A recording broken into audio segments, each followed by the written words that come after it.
para maiores, com Ana Canosa.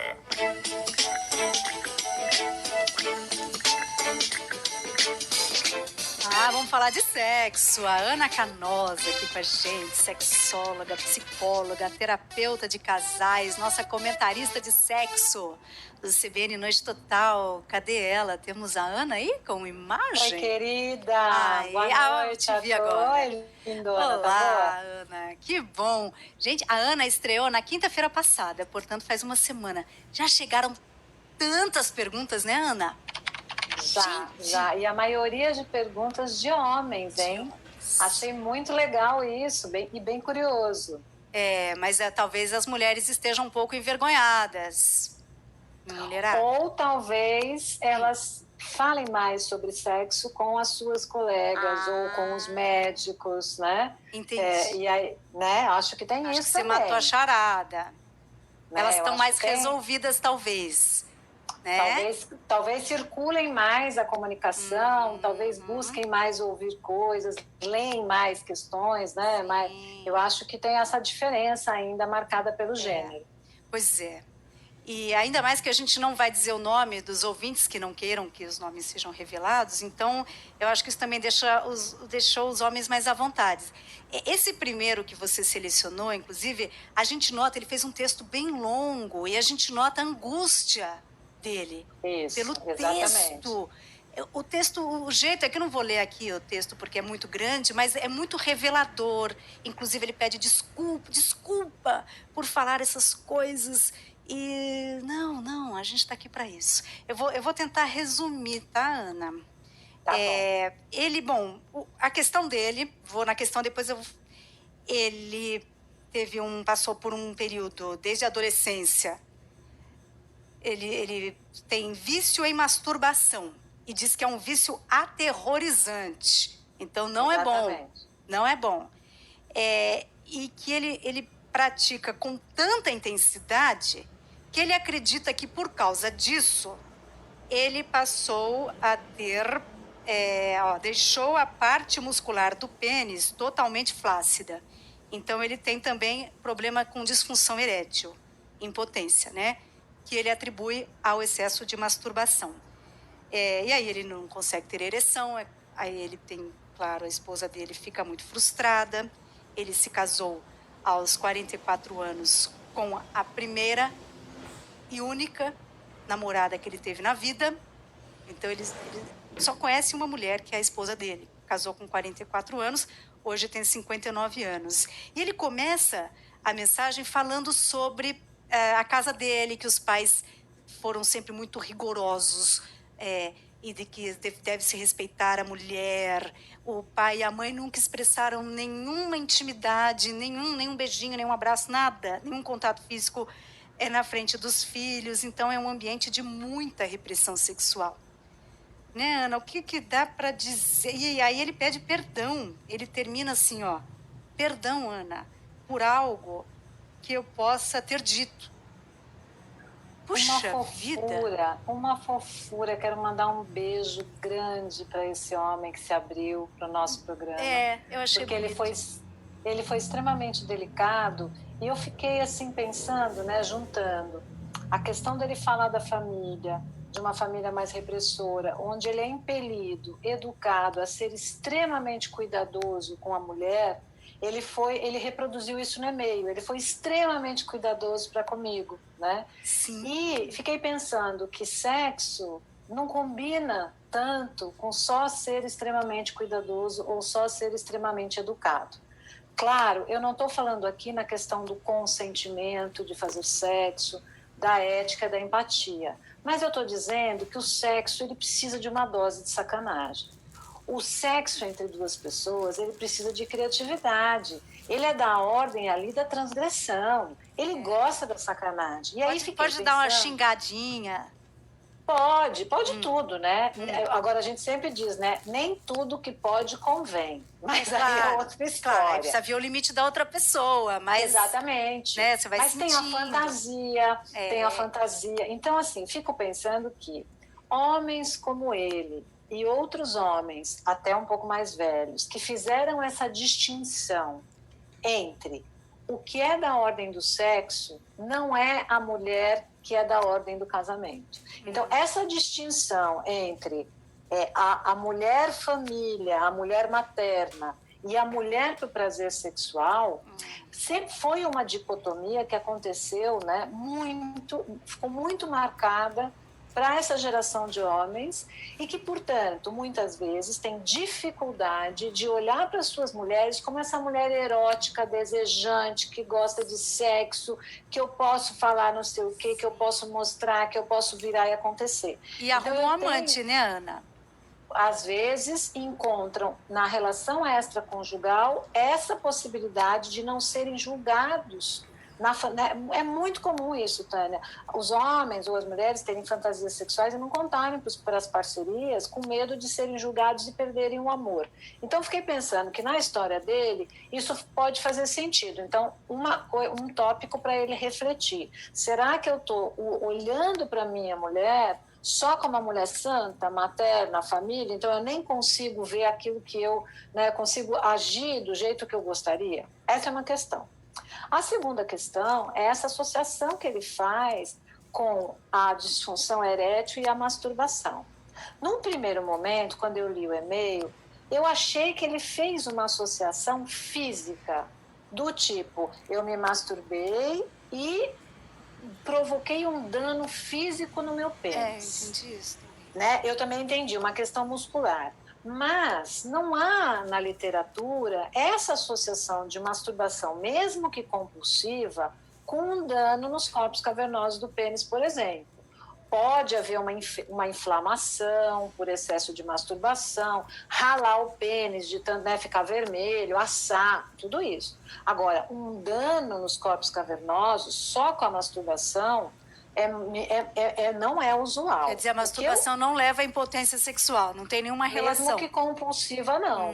Então, ele faz essa associação, mas eu entendo que essa associação tem mais a ver com o condicionamento. Então, vamos lá. Este homem, tem uma coisa que ele fala que é real. Ele manipula o pênis de um jeito muito específico, mas é tão específico que a relação sexual com outra pessoa não acomoda essa especificidade. Não há vagina, não há ânus, não há a mão de uma parceria, a boca de uma parceria que consiga reproduzir o tanto de condicionamento de movimento que ele faz. Então, isso já vi acontecer mais de uma vez, e isso de fato pode estar relacionado. Então, além do que, né, Tânia, eu não sei que tipo de dispositivo ele usa para masturbação. Vamos pensar agora que é filme pornográfico. No filme pornográfico, primeiro que ele já vai direto na fantasia sexual que ele gosta. Tá, ele vai ali, né, não tem o outro, vira aqui, não gosto disso. Não, ele já vai direto no que ele gosta. Ele vai direto na atração que ele gosta, no corpo que ele gosta. Ele vai direto, se for um filme pornográfico, com uma reprodução de sexo que é muito irreal, né? Porque as mulheres não gemem daquele jeito, daquele tipo de coisa. E a gente nem fala em inglês também, né? Também. Então, você imagina, esse homem está tão habituado a um estímulo tão específico na fantasia sexual dele ir para uma relação sexual com uma parceira que ele não vê como erotizada, talvez, e que não é aquela coisa do filme pornográfico. É difícil ele manter excitação. Além do que, ele se sente com autoestima baixa. Ele coloca no e-mail, né? A vida me fez casar com alguém. Né? Como se ele não fosse um homem interessante, que tenha outros atributos que não só a questão da relação sexual ou de uma certa vergonha, ou de uma certa dificuldade em se relacionar sexualmente com mais liberdade. Então, outra coisa que eu tenho que dizer para ele, gato, não é só sexo a vida. Você tem que ser, né? Tem que se referenciar, essa autoestima tem que ficar apoiada em outras coisas também. Não é só isso, né? Os homens podem ser muito interessantes, mesmo que tenham uma disfunção erétil. Exato. Última coisa que eu quero dizer, a disfunção erétil, ela pode estar associada, então, à falta de uma excitação por conta da dificuldade que ele tem de manobrar e de encaixar a masturbação que ele tem nesta relação sexual, mas também tem uma questão de idade. né? Ele está com 59 anos e é comum, Tânia, os homens a partir dos 50, às vezes um pouquinho antes, às vezes um pouco depois, começarem a ter falhas de ereção. Então ele está ali, aí o pênis vai, mas não vai, sabe? Ou vai e foi, mas perdeu no meio o fôlego. Isso é comum acontecer. Só que os homens, eles têm na ereção a sua grande simbolismo da masculinidade, como se tudo fosse o grande pênis. E aí eles ficam muito impactados. E o problema é que toda vez que ele vai para a relação sexual de novo, ele vai com medo de perder a ereção, daí perde mesmo. Aí perde mesmo. Então, o que eu sugiro a ele é que ele, primeiro, busque um urologista para fazer alguns exames, inclusive exames que vão avaliar a ereção dele, como é que está fisiologicamente, se está respondendo ao estímulo, para depois pensar num possível tratamento. E aí a gente tem vários tratamentos, né? Desde medicações para ereção, que são mais fáceis, são medicações orais, até injeções intracavernosas, bomba a vácuo, revascularização peniana, que é uma técnica nova cirúrgica, até a colocação de uma prótese, que também é possível. Mais do que tudo, meu amor, conversar e se comunicar com a sua parceira. Sim. Contar a sua história, falar com ela, quem sabe os dois juntos investirem em um mergulho. Quem sabe, né, Tânia, ela não está esperando que esse homem também queira desejá-la de um outro jeito. Precisa conversar, porque às vezes também para a mulher pega na autoestima. Ele não se excita porque eu não estou agradando. Então, cada um fica fechado com seus fantasmas e não conversam, né? E fala homem e mulher, mas vale também para homem e homem, claro. Exatamente. Agora, Ana, você acha que essa repressão sexual, né, essa família tão rígida que qualquer contato com o corpo era algo assim, pecaminoso, desrespeitoso, isso também pode ter criado nele todos esses bloqueios? Totalmente. Você pega uma família, eu falo que uma família extremamente crítica, uma família repressora, eu digo que uma família repressora não goza, né? Não goza em que sentido? Eu não estou falando do orgasmo em si. Eu estou falando de transbordar de prazer, de permitir a liberdade, a expressão e a espontaneidade. Normalmente são famílias que ficam ali, tudo sempre muito ligado na luz laranja, sabe? Oh, meu Deus, não pode isso, não pode aquilo. Aí, muito julgadoras, comentam da vizinha, comentam de não sei quem. Então, tudo fica muito difícil para o reflexo da espontaneidade do sujeito. Aí você junta essa dificuldade de ser espontâneo, de ser livre, de rir, de transbordar de prazer, com um homem ou uma mulher tímidos ou que são mais inseguros, aí você juntou a fome com a vontade de comer na dificuldade dessa pessoa se expressar, né? Então, nem toda repressão familiar vai gerar pessoas que tenham dificuldades sexuais. Mas é verdade que muitas pessoas que apresentam dificuldades sexuais tiveram famílias repressoras. Então é importante ficar atento a tudo isso. Muito bom. Essa é a história do nosso ouvinte, o primeiro ouvinte, que a quem a gente agradece imensamente, né, Ana? Porque foi muito honesto, ele se abriu, assim, de uma forma que eu acho que ele nunca falou com ninguém sobre isso. Né? Foi mesmo. Parece que foi realmente para ele um momento de falar finalmente sobre o problema. Bom, a Ana Canosa aqui com a gente. Esse, para quem está chegando agora, é o nosso quadro de sexo. O quadro de CBN para maiores. E a Ana Canosa é sexóloga, psicóloga, terapeuta de casais. E ela está respondendo algumas dúvidas dos ouvintes. Depois eu dou o e-mail para você mandar a sua dúvida para a Ana Canosa. Temos aqui uma outra mensagem. O ouvinte se identifica como Fê. Aí ele diz para você aqui, poderia descrever as mudanças ou transformações que acontecem nas relações sexuais após os 50, 60, 70 anos? Quais as ações, escolhas que podemos buscar para manter uma vida sexual saudável, constante, dinâmica, com o avanço da idade? Aí que é caminhos para superar bloqueios, medos, baixa autoestima, enfim. Depois dos 50, 60, 70, dá para ter uma vida sexual legal, Ana? Claro que dá. Inclusive, estatisticamente, a gente tem esses dados, né? Que a partir dos 60 anos, mais da metade dos homens e pouco menos da metade das mulheres são ativos sexualmente, né? E é possível encontrar bastante prazer. Mas a gente tem que ter consciência que o envelhecimento faz mudanças na nossa resposta sexual. Quando eu estou falando de resposta sexual, eu estou falando de desejo, excitação, orgasmo e resolução. Esta resposta ficará mais lenta. Então, o meu desejo, o meu ímpeto de sexo vai aparecer com menos frequência, a minha excitação pode sofrer alterações, então, tanto na ereção, como eu já falei na questão anterior, como na lubrificação feminina pós-menopausa, que é uma realidade, né? Não dá para fazer penetração sem colocar lubrificante, porque dói, e ninguém merece viver com dor na relação sexual, porque a relação sexual não é para provocar dor. Então, veja só, o que a gente tem que pensar? Primeiro, boa saúde. Então, a saúde física é essencial, fazer esporte, fumo, bebida, uso de drogas, né? Tudo isso a gente precisa conter, precisa pensar numa dieta que seja adequada para nossa. Quanto mais saúde física eu tenho, menos impacto eu tenho na minha atividade sexual. Tá, isso é uma questão, né? A segunda questão é eu entender que o sexo não é só genital, porque vai ser diferente. Sim. Tá, então se eu tô ali com a minha parceira e perco a ereção, tudo bem, gente, abraça, beija, começa mais tarde, faz um sexo oral ali, sabe? Não pode ter esta obsessão com a questão da ereção, principalmente os homens. Não pode, porque senão vai se frustrar.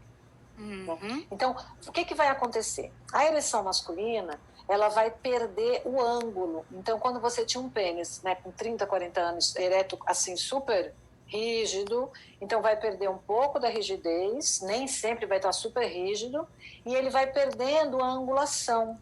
Então ele já não fica tanto como, sei lá, não é 90 graus, né, mas 75, ele vai perdendo. A mesma coisa com a idade, vai ejacular menos líquido seminal e com menos força no jato. Né? E os homens que tiram a próstata, por exemplo, podem ter o que a gente chama de ejaculação seca, porque quem produz o sêmen, o líquido seminal, é a próstata. Então, essa vai ser uma grande transformação no corpo masculino.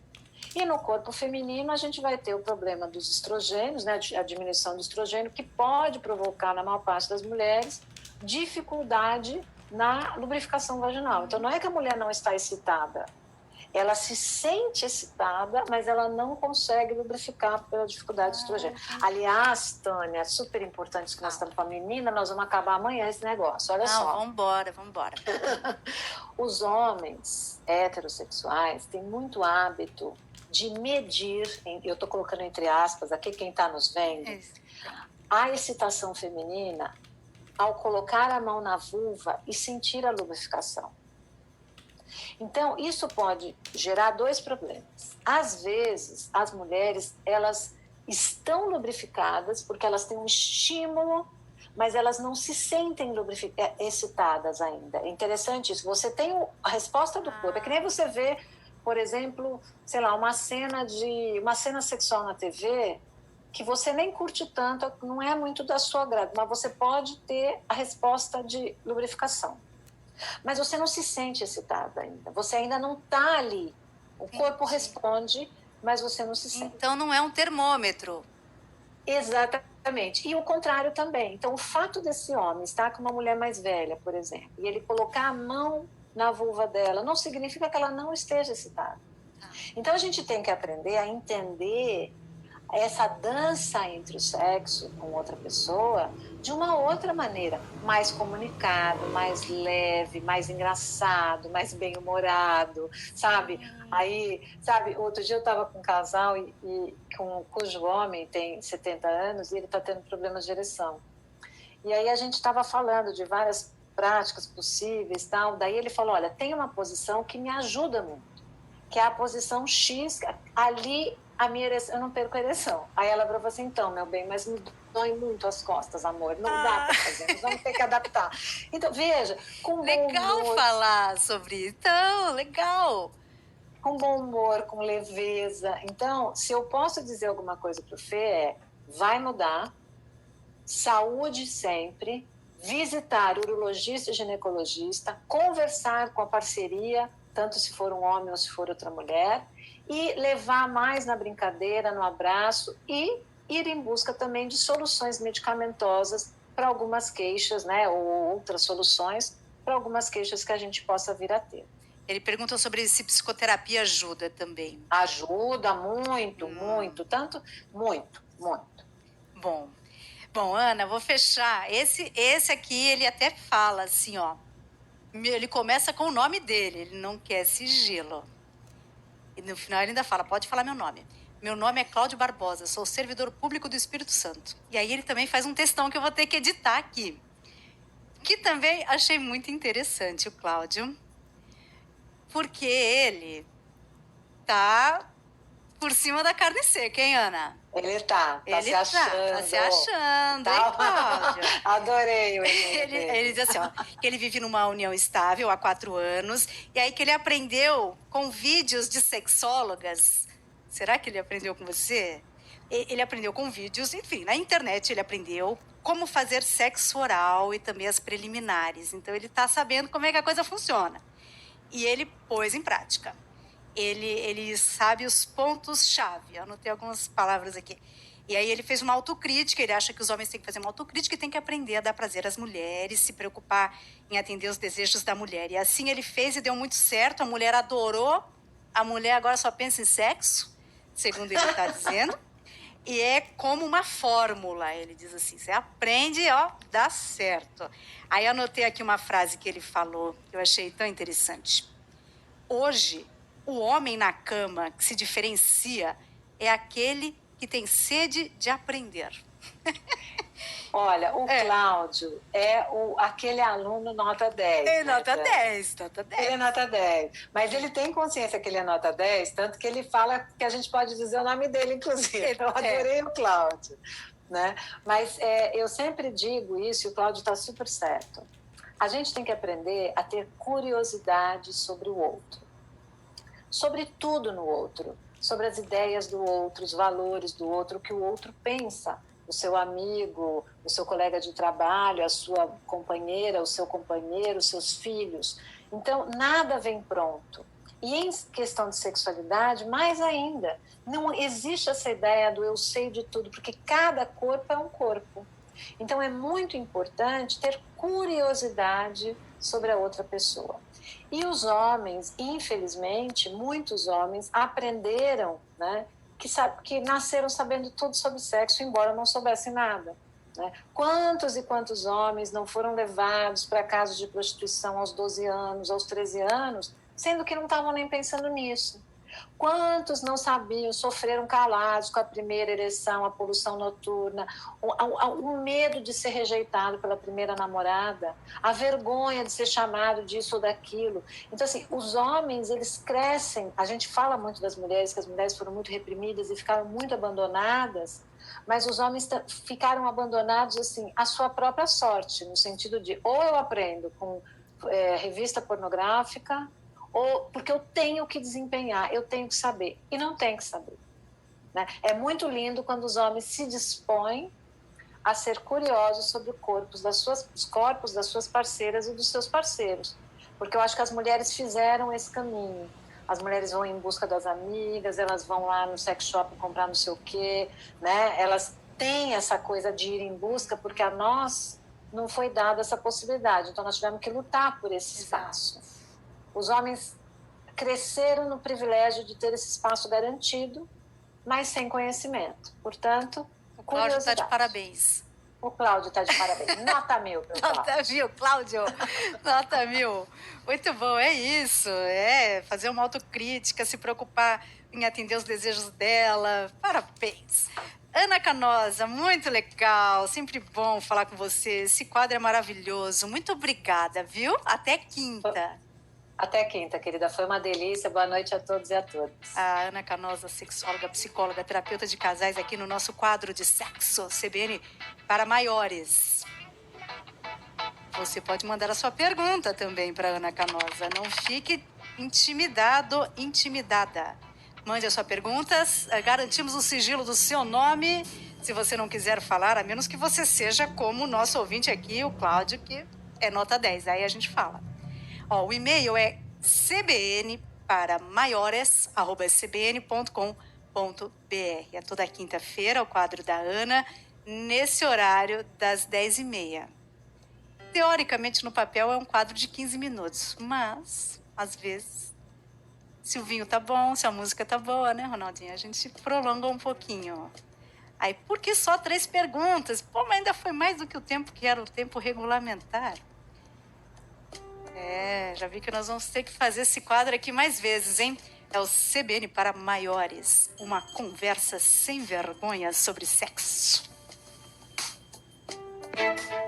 CBN para maiores, com Ana Canosa. CBN Noite Total.